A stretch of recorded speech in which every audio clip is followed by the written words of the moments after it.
我们再看一下，人类对震动跟声音这样的一个感知感官范围呢，其实是对震动声音是不一样的。我们人感受到的震动范围是0到200赫兹，0到200赫兹。人听到声音的范围是20到2万赫兹。那如果我这样的故障，它的频率是小于20赫兹的话，我们人只能感受到震动，它的声音我们是听不到的，听不到的。就算它声音非常大，但是它频率小于20赫兹，我们是听不到的。那如果这个故障是在20到200赫兹这个范围区间内的话，我们是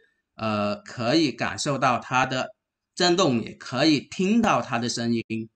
那如果是这个频率大于200赫兹的话，小于2万赫兹，那我们只能听到声音，只能听到声音。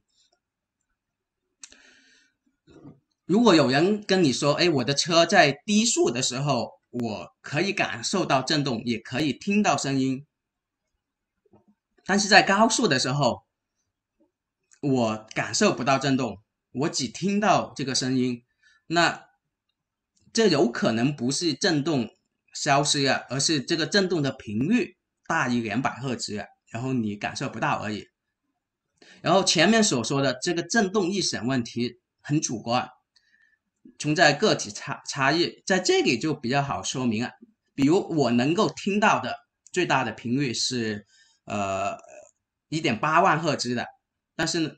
是呢你只能听到1.5万赫兹的，那这个就是差异，或者是我个人对低频的震动比较敏感。